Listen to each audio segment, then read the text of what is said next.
Voilà, nous sommes encore là, tel qu'annoncé. On va parler des rôles de l'Église dans la politique. Qu'est-ce que l'Église a fait? Qu'est-ce que l'Église continue à faire? Nous recevons pour vous l'archevêque Léonard Lambalamba. Bienvenue. Merci. Voilà, ainsi que Monseigneur Rufin Mayele. Bienvenue. Oui, merci bien. Voilà, archevêque Léonard Lambalamba, vous êtes au niveau de l'OSEC. Oui. L'OSEC, c'est l'ordre supérieur épiscopal du Congo. Ça s'occupe de quoi? C'est comme vous l'entendez, c'est un ordre. Il y a les ordres, il y a l'ordre de médecins, l'ordre des ingénieurs, et puis il y a l'ordre épiscopal. Ça a été créé depuis quand? Oui, depuis longtemps. Hein. C'est une émanation de Redutsko qui s'appelle Rassemblement des enfants de Dieu pour la transformation du Congo, qui existe depuis des dizaines d'années. Alors c'est maintenant que cette structure qui est dans le Redutsko, Rassemblement des enfants de Dieu pour la transformation du Congo, est en train d'exercer son pouvoir. Maintenant, c'est au niveau des... Est-ce que c'est seulement au niveau, au niveau national, au SEC? Oui, au SEC, c'est au niveau national. Hein. Même le Redutsko n'est pas au niveau national, mais au niveau international. C'est-à-dire rassemblement de tous les enfants de Dieu qui prônent, qui croient que le Congo, c'est un pays prophétique. Donc, c'est ainsi que dans le Redutsko, il y a des Américains, il y a des Sud-Africains. Dernièrement, on avait une conférence avec les Américains, la formation. Tous sont membres du Redutsko. Mais l'OSEC, là, c'est au Congo. Voilà. Au SEC, tel que là, ça fait partie toujours des églises des réveils?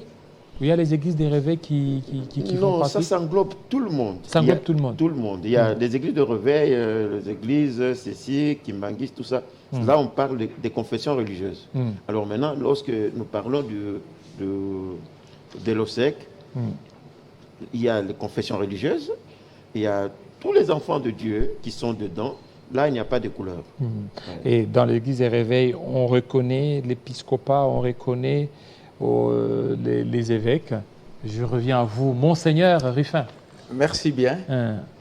Et je crois que vous n'êtes pas étranger dans toutes ces choses-là. Quand vous voyez les évêques, quand on parle d'un évêque, c'est déjà l'épiscopat. Dans les églises indépendantes, nous reconnaissons l'épiscopat. Dans les églises de réveil aussi, il y a l'épiscopat. Et l'épiscopat, c'est presque dans beaucoup d'églises comme ça. L'église catholique est une église épiscopale. L'église indépendante est une église épiscopale. L'église de réveil est une église épiscopale. Partout, on voit l'évêque et c'est là où il y a l'épiscopat. Alors, pasteur, au SEC, tel qu'il est là, il y a l'église catholique aussi qui fait partie de l'OSEC. Non, écoutez, ce n'est pas une église qui s'engage comme une église. C'est l'ordre supérieur épiscopal, c'est-à-dire les évêques, les individus, le membre. C'est-à-dire, dans l'OSEC, il y a les catholiques sont dedans, qui s'engagent individuellement. C'est-à-dire, il y a chaque individu, chaque évêque qui fait membre. Donc, il y a toutes les églises, mais pas avec les mandats de son église, mais le mandat épiscopal. Oui. Je vous ai connu très jeune. Moi, j'étais très jeune. Vous étiez au niveau des Kamensi. Ça évolue, ça continue? Très bien. Là, je suis un homme à plusieurs casquettes. Hein. Là, je suis le représentant légal de Kamensi. Bien de voir qui est dans le monde aussi.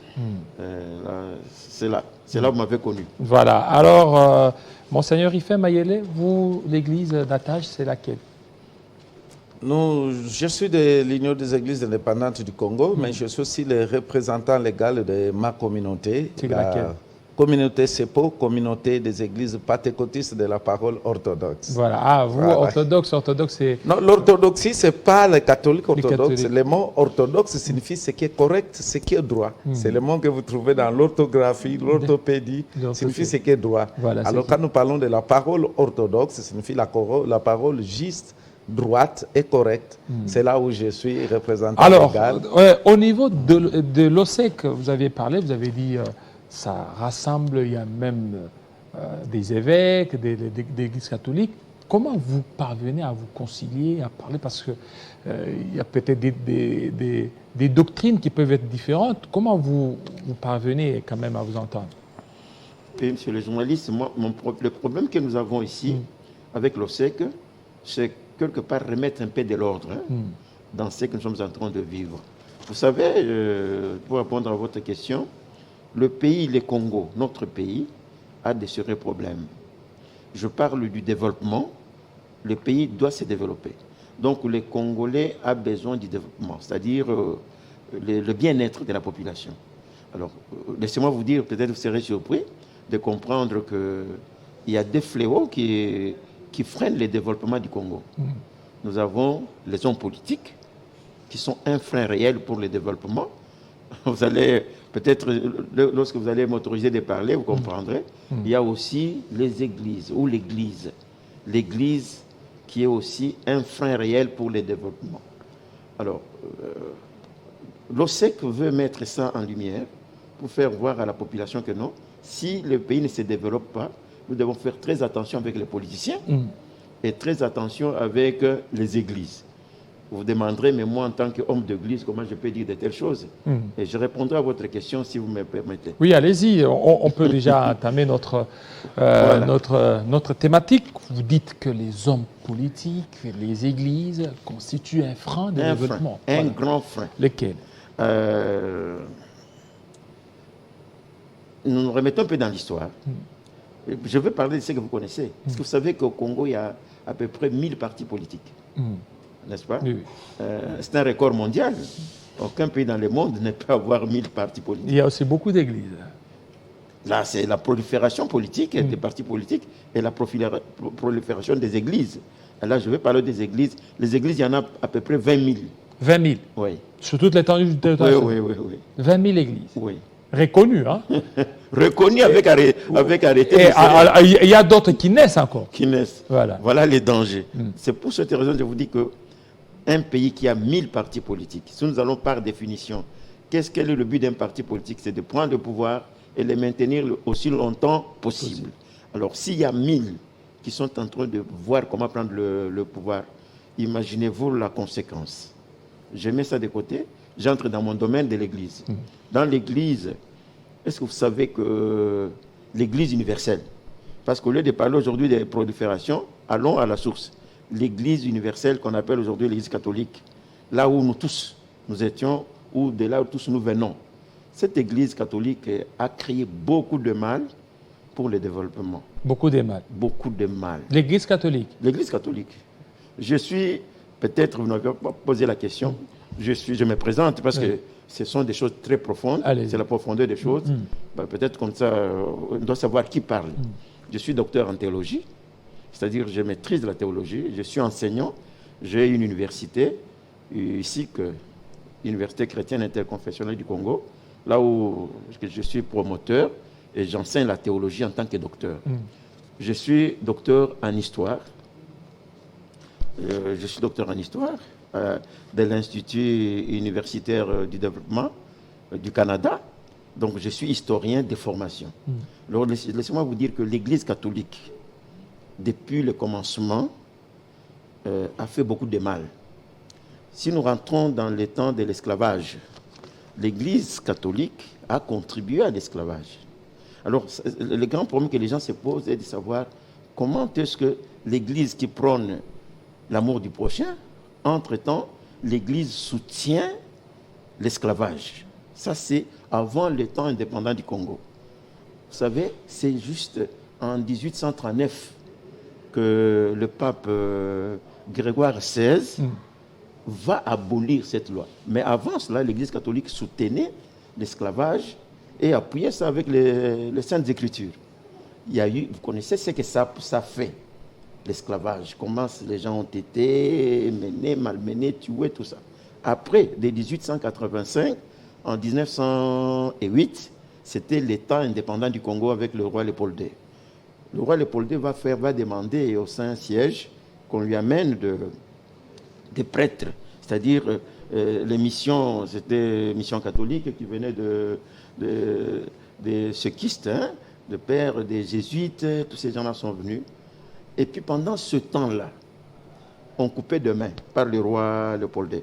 Là, c'est toujours en complicité avec l'Église catholique. Oui, l'Église catholique était là en train de bénir les gens qui devaient être pendus. Parce que si vous ne donnez pas assez de caoutchouc en son temps-là, je parle bien, je connais des précisions et même les dates. Vous ne donnez pas assez de caoutchouc, vous ne donnez pas assez de pointes d'ivoire, tout cela, on va couper la main. On coupe la main. Il y a même les phénomènes qu'on appelait main coupée du Congo ou des Congolais. On peut couper la première main, on peut que la deuxième. Si vous ne travaillez pas toujours, on va vous pendre. Donc le gouverneur général de son temps, il va chercher, il va désigner un lieu là qui est public. Et il doit y avoir un prêtre, c'est-à-dire on l'appelait un ministre de culte. Vous allez confesser vos péchés, tout ça, et après on va vous pendre avec la bénédiction de l'Église catholique. Si aujourd'hui l'Église catholique peut prétendre dire que non, elle travaille, passant par la SENCO, travaille pour le bien-être de la population, je ne crois pas, parce que tout ce temps-là, nous voyons l'Église catholique impliquée dans la destruction, impliquée pour faire le mal et freiner le développement. De 1908 jusqu'à 1960, là vous connaissez, c'est l'époque coloniale. L'Église catholique était partie prenante parce qu'elle faisait partie de ce qu'on appelait la trilogie, c'est-à-dire l'armée, l'Église et l'État belge. Tous les mal qu'on a fait. Et puis l'Église catholique était gâtée parce qu'il y avait des subventions. Toutes les écoles, les hôpitaux, les œuvres sociales, tout ça, c'est la Belgique qui donnait les fonds à l'Église catholique. Pourquoi l'Église catholique n'a pas pu développer les pays avec toutes ces facilités-là? Est-ce que c'est l'Église ou c'est l'État qui devra développer le pays? Non, monsieur le journaliste, suivez-moi bien. Il y avait un système de direction qu'on appelait trilogie. Ce n'est pas seulement l'État. Okay. Il y avait l'État, l'armée. Voici les trois là. Si l'Église était capable de... C'est qu'aujourd'hui... Pourquoi je dis cela? Parce qu'il y a un bruit qui court. Moi, j'ai fait des émissions par-ci, par-là. On dit non, dernièrement, Monseigneur Cholet a passé, je ne sais pas, sur Top Congo, quoi, pour dire que non, il semblerait que si la CENI n'arrivait pas à donner, après les élections, à donner les résultats selon ce qui sera travaillé dans la SENCO, c'est-à-dire qu'on chercherait un homme fort. Un homme providentiel. Qui peut faire un coup d'État. Ça, c'est grave. Est-ce que peut-être c'est pas les propos qui ont été pris hors contexte, peut-être? Non, le contexte, c'est quoi? Lorsqu'on parle pour un homme, un chef de l'Église, on doit savoir qu'est-ce que je peux dire pour que ça ne soit pas mal interprété. Parce que l'interprétation, l'herméneutique, nous qui avons fait la théologie, je crois que lui comprend ça. L'herméneutique, l'herméneutique, c'est-à-dire l'interprétation. Sur le contexte. Le contexte. Donc, quelqu'un peut parler, mais ça sera interprété comment? Il faut éviter. Parce que maintenant, on dit que voilà, il a dit que si les résultats ne sont pas corrects, il y aura un coup d'État. C'est sorti de sa bouche? Oui et non. Mais dans quel contexte? Ça, on va se défendre. C'est pas ça qui m'intéresse beaucoup. Si je reviens un tout petit peu, vous allez voir que Monseigneur Cholet disait un jour que non, écoutez, nous devons auditer le fichier. Donc, les mêmes problèmes, depuis que le Congo existe, l'Église est là. Si nous pouvons dire que l'Église catholique, après tout, c'est l'Église la plus meurtrière de l'histoire, qui a tué, même avec l'arrivée de Mobutu. Vous allez voir que nous allons dire que la SENCO, entre guillemets, est parmi les commanditaires intellectuels de tout ce qu'il y a que nous avons comme... Mais curieusement, c'est cette église qui est vraiment très, très chouchoutée, très aimée. Alors c'est quoi? Non, c'est le mal du gouvernement. Parce que cette église... parce que c'est une entité puissante que les autres. Non, elle n'est pas très puissante. Ou elle est bien organisée que les autres églises. Non, pas du tout. L'église universelle, comme je dis, en Afrique du Sud, par exemple, l'église catholique n'a pas le poids qu'elle a ici au Congo. Dans d'autres pays, je cite seulement nos voisins, dans d'autres pays. Mais ici, est-ce que vous savez que l'église catholique, Mobutu donnait des dons? Et puis ici au Congo, c'est que vous ne pouvez pas oublier, parmi les conducteurs, les dirigeants politiques 80% sont de l'Église catholique, même 90%. À partir de Mobutu qui était catholique à 100%, Kasavubu catholique à 100%, même tout le monde, peut-être excepté le président Fati, qui a dit que lui, il est évangélique, mais le reste, mais dans son gouvernement, si nous voyons à partir du Premier ministre jusqu'à... Tous sont presque catholiques. Mais pourquoi l'Église catholique ne peut pas chercher le développement du pays, mais l'Église va se cacher derrière les problèmes, parce qu'elle crée toujours des problèmes. Parce qu'en disant cela, vous avez dit que c'est chuté. Oui, et l'Église catholique est bien gâtée. Pourquoi? Il y a des dons. Le président Joseph Kabila avait donné beaucoup de dons. On l'a combattu jusqu'à la dernière minute. Mais dernièrement, j'ai vu Maman Olive qui a fait un don d'une cathédrale. C'est pas à Goma, quelque chose comme ça. Je viens de voir Kamere qui vient de faire un don d'une cathédrale à l'Église catholique. À l'Église catholique. Alors, toujours. Vous ne voyez pas que cette Église catholique, elle dit qu'elle défend les intérêts des faibles. Alors, pourquoi ne pas comprendre? Et pourquoi la politique ou les politiques ne parviennent pas aussi à comprendre l'idée vantée ou l'idée défendue par l'Église catholique sur laquelle il faut défendre beaucoup plus les faibles? Non, l'Église catholique ne défend pas le faible. Elle défend... L'Église catholique joue à deux vitesses. L'Église catholique joue au chaud et au froid. L'Église catholique présente l'amour du prochain. L'Église catholique soutient l'esclavage. Donc ce qu'elle fait, ce n'est pas le vrai rôle de l'Église. Non, il faut être dedans. Il faut être comme nous, en tant qu'historien. Pour comprendre. Je comprends ces choses. Mobutu a été formé par les pères chétistes, comme je venais de le dire. Et Maloula, la même chose. Les deux sont allés. En 1965, qui avait imposé à Lumumba Mobutu pour qu'il soit son secrétaire et son ami? C'est l'Église catholique.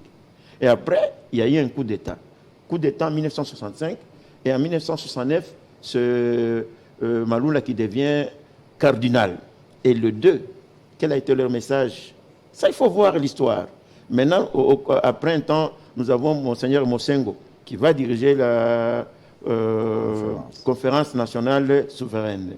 Il y a eu M. l'abbé Malou Malou. Il y a eu tout ce que vous connaissez. Où est-ce que l'Église catholique a pu aider la population, les faibles? Il y en a dans l'Église. L'Église catholique crée les morts et l'Église catholique commence à pleurer. Bon, il y a eu beaucoup de soulèvements, vous savez, même au temps de Mobutu, au temps de Kabila. Et maintenant, on est en train de préparer encore ça pour dire que non, si ça ne va pas comme ça, il y aura des soulèvements. Avec les soulèvements, il y aura des morts. Est-ce que l'Église catholique les soutient? Non, non. L'Église catholique joue. Après avoir fait du bruit, on donne l'argent. Parce que je ne sais pas si vous savez que les diocèses de l'Église catholique ont, je ne sais pas, une subvention de 1 million chaque année. Bon, vous voyez? Et après, ce sont les mêmes. Ils disent des choses, ils attaquent. On donne des cadeaux, c'est calmer un tout petit peu et puis ils reviennent. Monseigneur Ruffin, l'Église catholique est là, mais vous ne voyez pas que c'est par rapport à votre faiblesse, vous aussi, les églises qui ne sont pas catholiques. Aujourd'hui, l'archevêque vient de relever un élément très important. Il y a des dons qui sont faits à l'Église catholique. Kamere a fait un don. Olive Lembe, qui a été combattu par cette Église, vient de faire un don à cette Église catholique. Mais jusque-là, les autres églises, c'est comme si vous êtes faible. Vous n'arrivez pas à vous faire entendre. Pas seulement ça. Le grand problème, vous savez, la politique a ses intérêts. Quand on va à l'église catholique, on ne va pas seulement pour prier. Ils savent ce que les catholiques peuvent peser politiquement. C'est ainsi, des fois, ils partent là. Mais sur les points organisationnels, les catholiques ont été en avance plus que nous, vous le savez très bien. Ils ont existé avant nous. Alors, c'est ce qui fait que la politique, l'Église catholique a son histoire politique. Et vous connaissez la papauté, le Vatican, ce qu'il a fait dans ce monde, ce qu'il est politiquement, depuis même l'histoire ancienne. Comment les empereurs étaient catholiques et comment les catholiques voulaient convaincre les empereurs pour amener toute la masse vers eux. Et c'est ainsi, la politique veut aussi et va là-bas pour avoir la masse ou l'appui politique. Mais maintenant, ces mêmes catholiques où les politiciens vont, c'est la même église aussi qui commence à combattre la politique. Regardez comme au Congo ici. Quelle est l'église qui se soulève plus contre la politique? C'est l'église catholique. Mais les autres églises, nous grandissons. L'église protestante a grandi au Congo. L'église de réveil a grandi. Les églises indépendantes sont nombreuses. Mais ils n'ont pas, même les catholiques n'ont pas maintenant la masse que toutes ces églises-là ont. Mais elle fait peur. L'église fait peur. C'est l'histoire, c'est l'histoire. Mais vous n'arrivez pas à inverser cette tendance-là. C'est ce que alors que beaucoup de gens ont quitté l'église des réveils, plutôt l'église catholique, pour aller vers d'autres églises. Et vous avez dit, l'église n'a plus cette masse-là qu'elle avait. C'est là le changement. Les changements commencent par le cerveau. Quand on commence à comprendre déjà, et quand on commence à quitter, c'est le changement. Et vous verrez qu'à la longue, dans les jours à venir, et que les catholiques ne vont plus peser par rapport au passé. Parce qu'aujourd'hui, tout le monde commence à comprendre. Les catholiques, en fait, c'est une église mère d'où nous venons, mais c'est une église aussi qui fait son commerce. Vous parlerez des bienfaits des catholiques, les écoles, tout ça. Est-ce qu'on étudie gratuitement? Non. Et parmi les écoles les plus chères dans notre pays, il faut compter les écoles catholiques. Il y a eu combien, excusez, il y a eu combien des écoles fictives? Il y en a eu combien? De l'église catholique. De l'église catholique. Alors, vous ne voyez pas qu'avec ça, c'est que d'abord les écoles, vous avez parlé des écoles, c'est ce qui fait la force de l'église catholique. Les églises catholiques ont des infrastructures. L'église catholique a des bâtiments. Et contrairement aux autres églises... Monsieur le journaliste, là on ne s'entend pas bien. Il faut voir l'histoire. L'église catholique n'a pas eu ça. L'église catholique a eu les dons.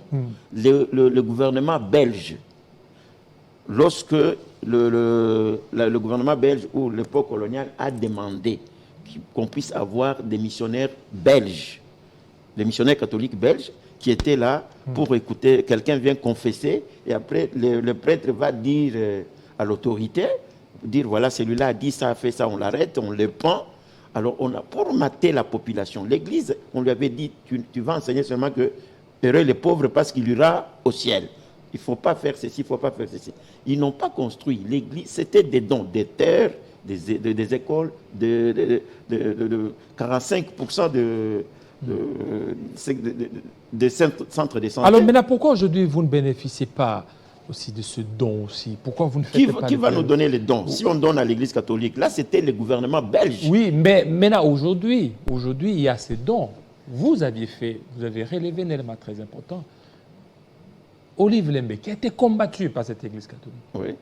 Très combattu d'ailleurs. Oui. Si aujourd'hui il y a eu tout ce qu'il y a, c'est l'Église catholique qui a tout fait. Olive Lembe a fait un don d'une cathédrale au niveau des Goma, à cette Église catholique. Vous venez de parler sur... des caméras. Voilà, des caméras, qui a même été relayé ici chez nous à Télé 50. Un don à l'Église catholique. Alors, pourquoi on n'a pas fait ou on ne fait pas ces dons aussi aux églises des réveils? C'est votre... Alors qu'aujourd'hui, nous avons un président qui est évangélique. Non, ça c'est votre rôle en tant que journaliste. Et qui est évangélique. Et même des véhicules. On a même vu les véhicules qui a été donné à Monseigneur Ambongo. Mais alors après, Monseigneur Ambongo prend le véhicule et après il se rétracte, le refuse. Kabila avait donné autant, Mobutu avait donné autant, Tshisekedi donne. Il y a même ce que je dis qu'on donne l'argent au diocèse. Chaque année, je ne sais pas, je n'ai pas bonne mémoire pour... Mais c'est pas moins de 1 million de dollars qu'on donne à chaque diocèse catholique par an. Alors, ce qui fait 49 millions de dollars qu'on donne à l'Église qui est en train de détruire son peuple, de tuer, de mentir. Et puis, avec tout ce qu'on est en train de dire aujourd'hui, par exemple, nous voulons faire ça.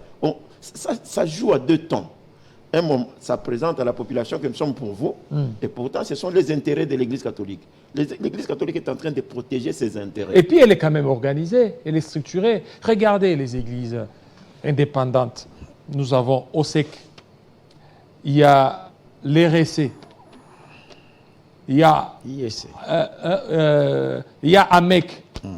Après AMEC, il y a les hauts représentants, les églises hauts représentants. Mais toute cette structure, on ne sait pas quelle est l'interface. L'État congolais peut parler avec quelle interface? Alors qu'à l'Église catholique, il suffit seulement d'appeler un bongo, vous avez toute l'Église catholique. Mais les autres églises, on sait que tout à l'heure, c'est un peu de... Non, là, je voudrais vous aider, les journalistes. Vous voyez, dans ce pays, il y a des choses qu'on doit changer. Les églises, d'une manière générale, dépendent du ministère de la Justice. Vous comprenez? Le ministre de la Justice, est-il pasteur?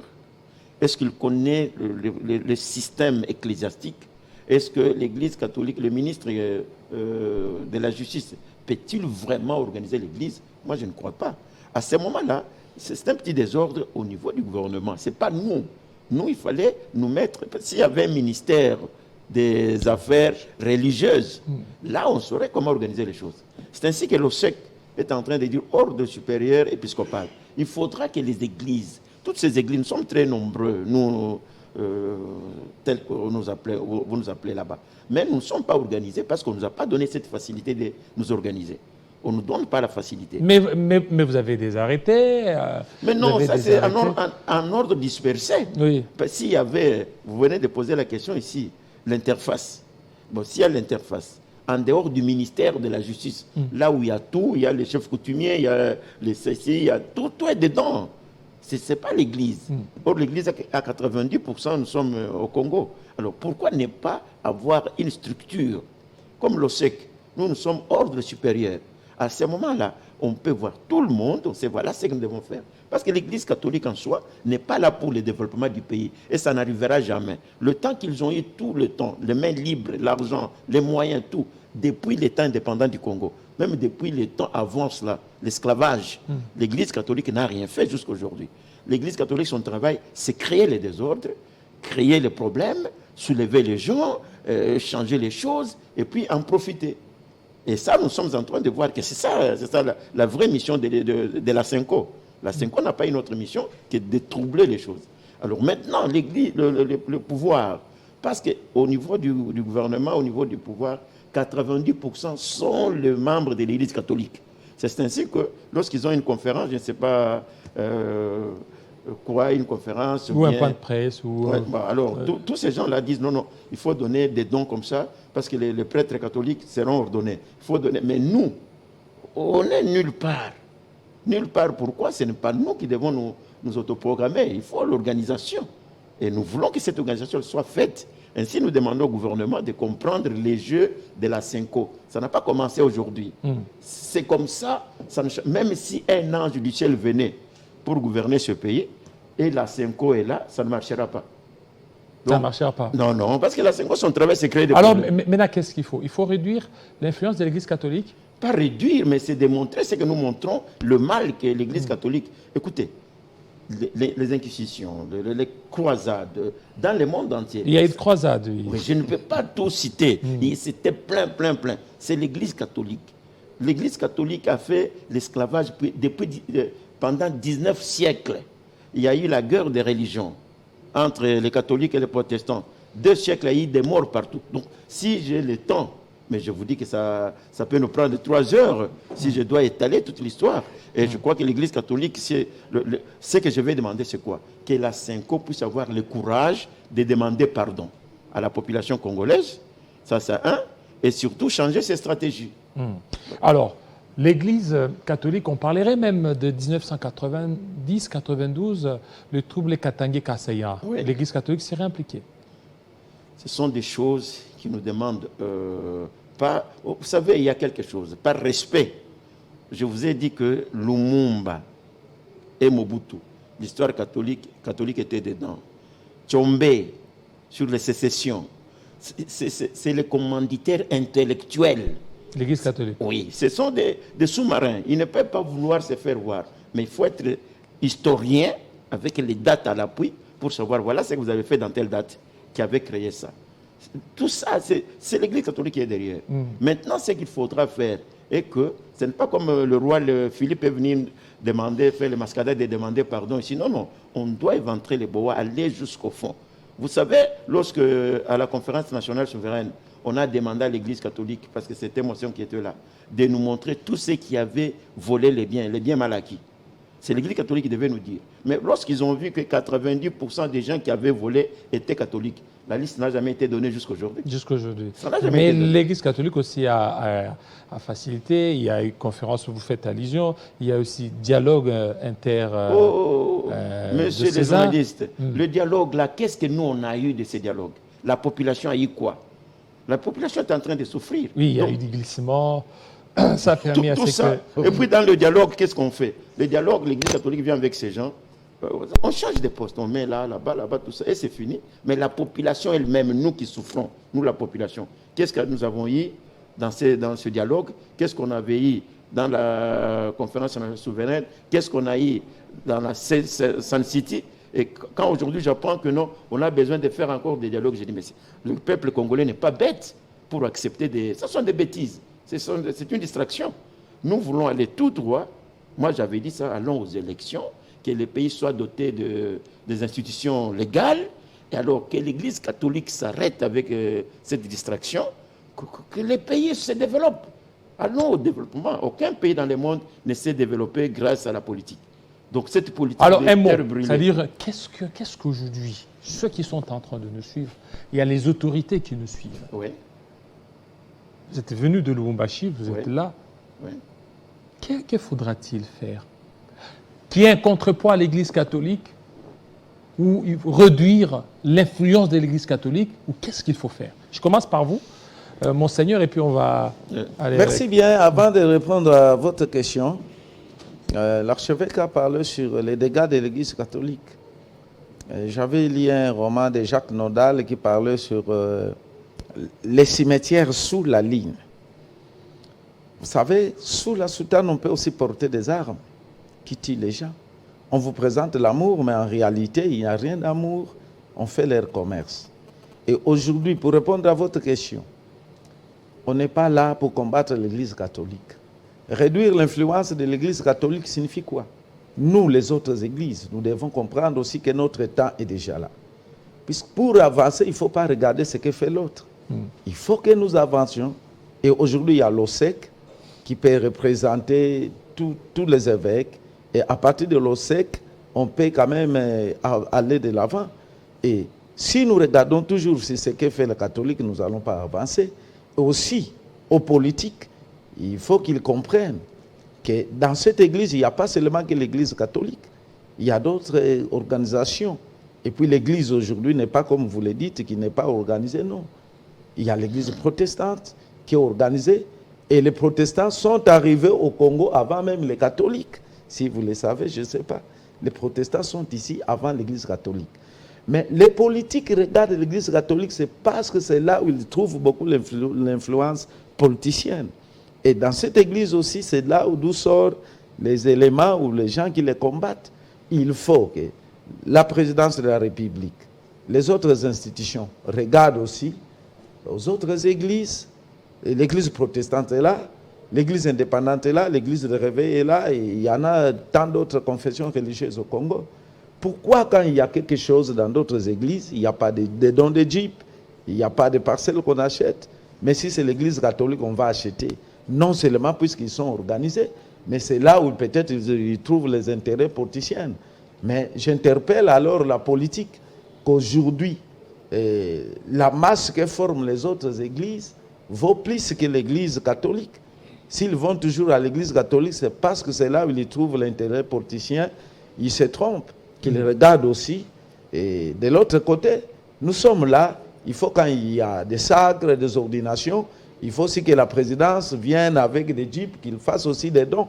Parce qu'aujourd'hui, le président, comme vous venez de le dire, il est évangélique. Mais qu'est-ce qu'il fait dans les églises évangéliques? Aucun don. Rien n'est palpable. Mais nous les soutenons le président, nous l'aimons, nous les soutenons. Il faut aussi qu'il regarde de l'autre côté. De l'autre côté. Oh, oui. Voilà, alors, archevêque. Oui, moi je voudrais dire ceci. Je vous ai dit que nous parcourons l'histoire et nous voyons ce que l'Église catholique a fait, qu'à 80%, l'Église a contribué dans le mal, dans les sous-développements. en plus de ça, même jusqu'à aujourd'hui, la Cinco, ce n'est que une façon de l'Église catholique de se produire autrement, changer des noms, quoi. Parce que c'est le dirigeant catholique. Ici, je ne parle pas de membres de l'Église catholique, les fidèles, je parle des dirigeants catholiques. Alors, ces gens qui ont, depuis longtemps, depuis la nuit de temps, combattu le pouvoir. Maintenant, ils sont en train de combattre le président Félix. C'est vrai, c'est leur jeu. Ils ont combattu Mobutu, ils ont combattu. Tout cela, c'est pour que les choses n'avancent pas. C'est ça la mission qui a été donnée depuis la trilogie jusqu'à aujourd'hui. Donc, ce que nous demandons au gouvernement, ou bien ce que nous demandons aux amis catholiques, de la Cinco par exemple, c'est de savoir comment faire des retenues de leur langage. Parce que les retenues.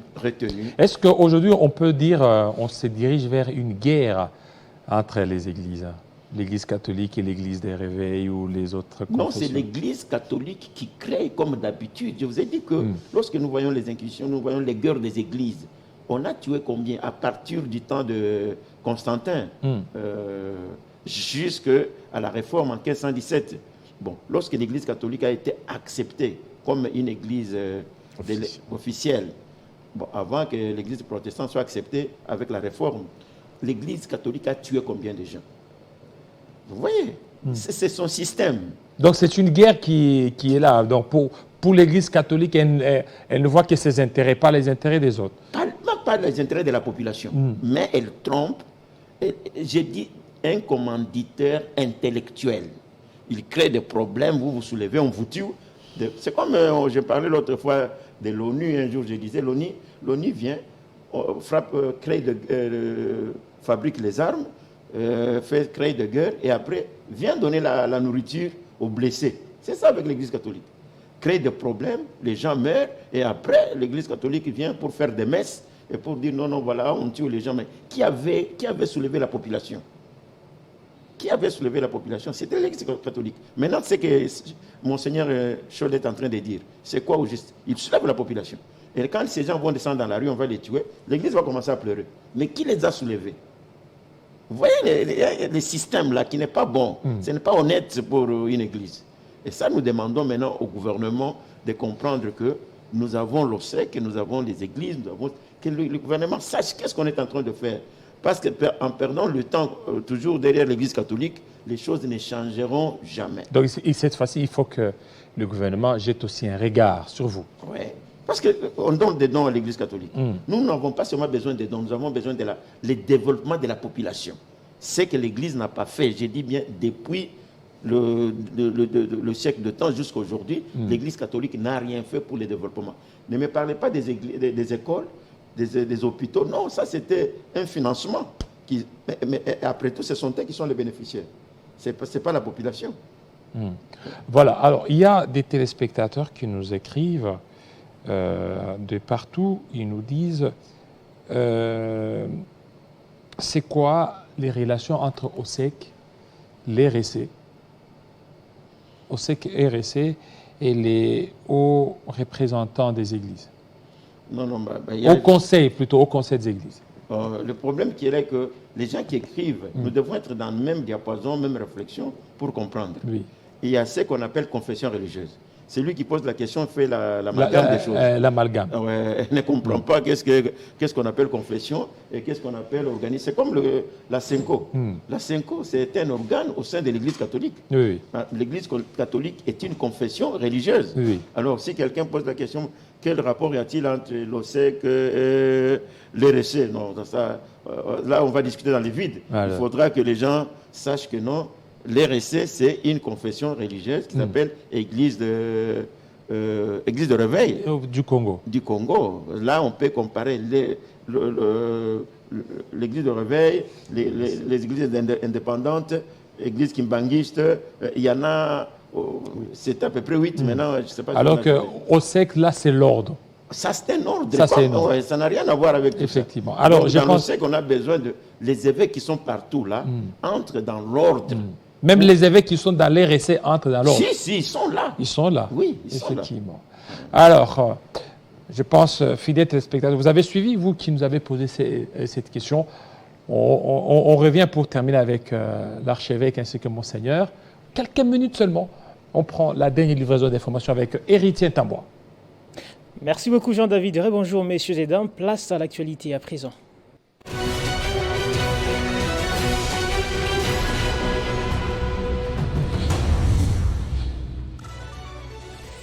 À Kikwit, au Kwilu, Moïse Katumbi a tenu un meeting. Il appelle la population à la vigilance pour le scrutin qui pointe à l'horizon.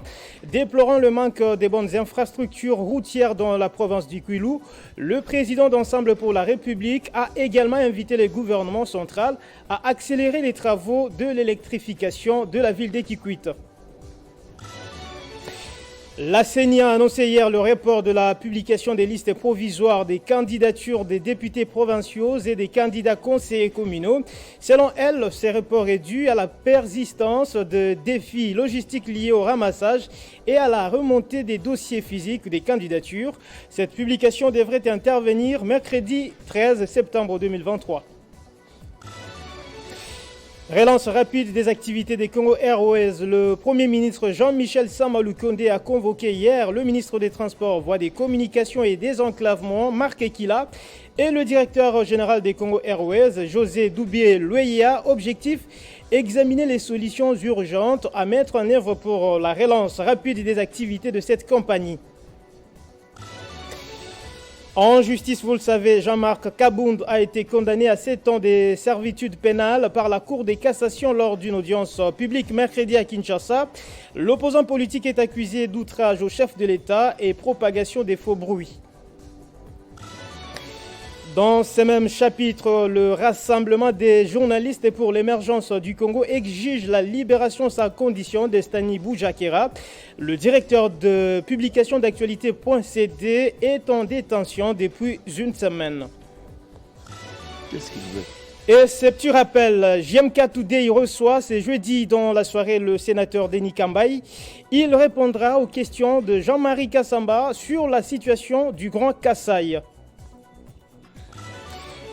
Et pour finir, en dehors de nos frontières, les inondations qui ont ravagé Derna en Libye ont fait à ces jours plus de 5300 victimes, parmi lesquelles au moins 400 étrangers, essentiellement des Soudanais et des Égyptiens. 2500 personnes restent portées disparues selon un nouveau bilan des autorités libyennes. On reste ensemble, mesdames, messieurs. L'actualité reste en continu sur www.tele50.cd.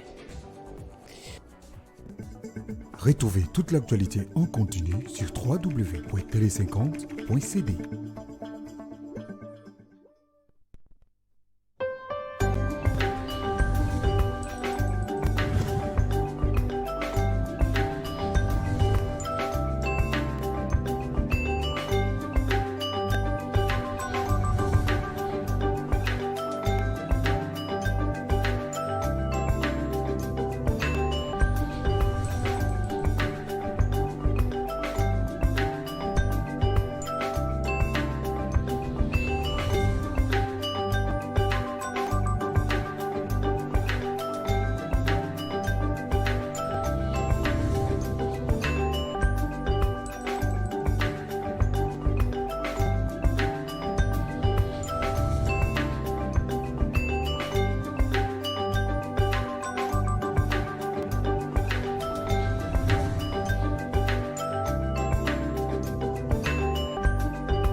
Voilà, merci. Voilà, nous allons terminer avec les hommes de Dieu, l'archevêque Lambalamba, Léonard Lambalamba, ainsi que Monseigneur Ruffin. Alors, monsieur l'archevêque, c'est vous qui avez la parole. Vous étiez en train de parler des pistes de solutions.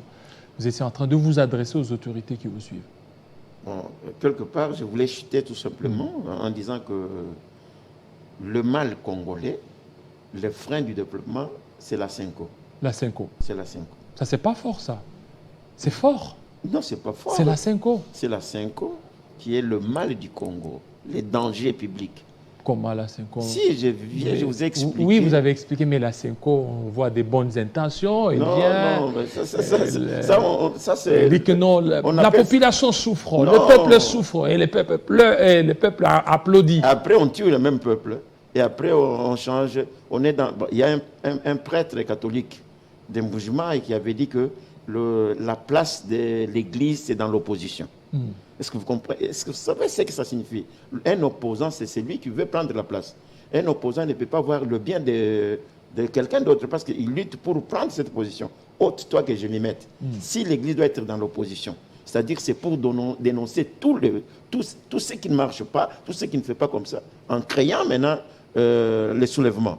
Or, l'Église, pourquoi l'Église catholique, au temps de l'époque coloniale, n'a pas été dans l'opposition? Au temps de l'État indépendant du Congo, n'a pas été dans l'opposition. Maintenant, c'est une mission qui a été donnée pour empêcher le développement du pays. C'est ça la Cinco. C'est ça le vrai sens de la Cinco. Et en plus de ça, si nous devons bien réfléchir, il faudra que les gouvernements aussi comprennent que le temps est révolu. Nous cherchons le bonheur du peuple. Vous, les journalistes, vous dites on ne change jamais l'équipe qui gagne. Si l'équipe n'a pas gagné, qu'est-ce qu'il faut faire? Il faut changer. Si depuis Mobutu, l'Église catholique est dans l'opposition, la Cinco, mais le peuple n'a jamais trouvé le bonheur, on n'a jamais savouré le bonheur. Alors pourquoi ils doivent continuer avec le même jeu qui a échoué depuis longtemps? Donc il faut changer. Nous voulons que les pays soient développés. Nous avons besoin que le bien-être soit là. Alors, que la Cinco travaille pour le bien-être de la population et non pour la politique de terre brûlée qui est en train d'échouer, la politique de soulever les gens, ainsi de suite. Non, cette politique-là doit s'arrêter. Et puis, que le gouvernement sache que nous, qui ne sommes pas de l'Église catholique, dans les statistiques, les statistiques qui sont en train de donner la sonde, je ne crois pas que ça soit vrai.